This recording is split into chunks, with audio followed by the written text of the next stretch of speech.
खुदावंद का जिंदा और मुकद्दस पाक नाम पढ़ेंगे। मत्ती की अंजील 23 बाब पहली आयत से। उस वक़्त यीशु ने भीड़ से और अपने शागिर्दों से ये बातें कहीं कि फकीहा और फरीसी मूसा की गद्दी पर बैठे हैं, बस जो कुछ वो तुम्हें बताएं वो सब करो और मानो, लेकिन उनके से काम ना करो, क्योंकि वो कहते हैं और करते नहीं। वो ऐसे भारी बोझ जिनको उठाना मुश्किल है बांधकर लोगों के कंधों पर रखते हैं, मगर आप उनको अपनी उंगली से भी हिलाना नहीं चाहते। वो अपने सब काम लोगों को दिखाने को करते हैं, क्योंकि वो अपने तावीज़ बड़े बनाते और अपनी पोशाक के किनारे चौड़े रखते हैं और ज़ियाफ़तों में सदर नशीनी और इबादत खानों में आला दर्जा की कुर्सियाँ और बाज़ारों में इस्लाम और आदमियों से रबी कहलाना पसंद करते हैं। मगर तुम रबी ना कहलाओ, क्योंकि तुम्हारा उस्ताद एक ही है और तुम सब भाई हो। और ज़मीन पर किसी को अपना बाप ना कहो, क्योंकि तुम्हारा बाप एक ही है जो आसमानी है। और ना तुम हादी कहलाओ, क्योंकि तुम्हारा हादी एक ही है, यानी मसीह। लेकिन जो तुम में बड़ा है वो तुम्हारा खादम बने, और जो कोई अपने आप को बड़ा बनाएगा वो छोटा किया जाएगा, और जो अपने आप को छोटा बनाएगा वो बड़ा किया जाएगा। ऐ रियाकार फकीरों और फरीसियों, तुम पर अफसोस कि आसमान की बादशाही लोगों पर बंद करते हो, क्योंकि ना तुम आप दाखिल होते हो और ना दाखिल होने वालों को दाखिल होने देते हो। ऐ रियाकार फकीरों और फरीसियों, तुम पर अफसोस कि तुम बेवाओं के घरों को दबा बैठते हो और दिखावे के लिए नमाज को तूल देते हो। तुम्हें ज़्यादा सज़ा होगी। ऐ रियाकार फकीर और फरीसियों, तुम पर अफसोस कि एक मुरीद करने के लिए तरी और खुशकी का दौरा करते हो, और जब वो मुरीद हो चुकता है तो उसे अपने से दूना जहन्नम का फर्जंद बना देते हो। ऐ अंधेरा बताने वालों, तुम पर अफसोस जो कहते हो कि अगर कोई मकदस की कसम खाए तो कुछ बात नहीं, लेकिन अगर मकदस के सोने की कसम खाए तो उसका पाबंद होगा। ऐ अहमको और अंधो, सोना बड़ा है या मकदस? जिसने सोने को मुकद्दस किया। और फिर कहते हो कि अगर कोई कुर्बानगाह की कसम खाए तो कुछ बात नहीं, लेकिन जो नज़र उस पर चढ़ी हो अगर उसकी कसम खाए तो उसका पाबंद होगा। ऐ अंधो, नज़र बड़ी है या कुर्बानगाह जो नज़र को मुकद्दस करते हो?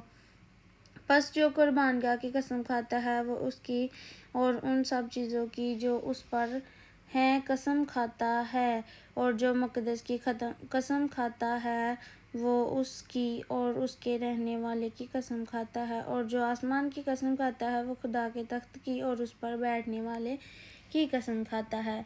ऐ रियाकार फकीर और फरीसियों, तुम पर अफसोस कि पुदीना और सौंफ और ज़ीरा पर तो दया देते हो, पर तुमने शरीयत की ज़्यादा बारी बातों यानी इंसाफ और रहम और ईमान को छोड़ दिया है। लाजिम था कि ये भी करते और वो भी ना छोड़ते। ऐ अंधेरा बताने वालों, जो मच्छर को तो छानते हो और ऊँट को निगल जाते हो।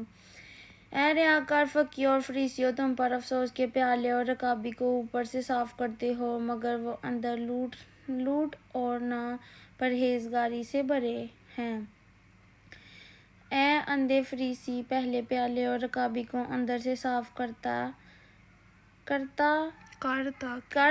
कि ऊपर से भी साफ हो जाएं। ऐ रियाकार फकीर और फरीसियों, तुम पर अफसोस कि तुम सफ़ेदी फिरी हुई कब्रों की मानिंद हो, जो ऊपर से तो खूबसूरत दिखाई देती हैं मगर अंदर मुर्दों की हड्डियों और हर तरह की नजासत से भरी हैं।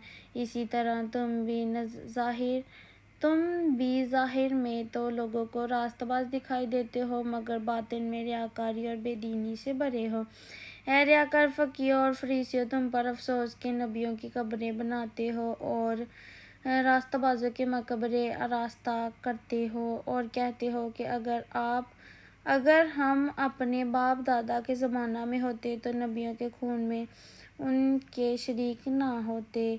इसी तरह तुम अपनी निस्बत गवाही देते हो कि तुम नबियों के कातलों के फर्जंद हो, गर्ज अपने बाप दादा को पैमाना اپنے باپ دادا کے پیمانہ بھر دو، اے سانپو اے افی کے بچوں، تم جہنم کی سزا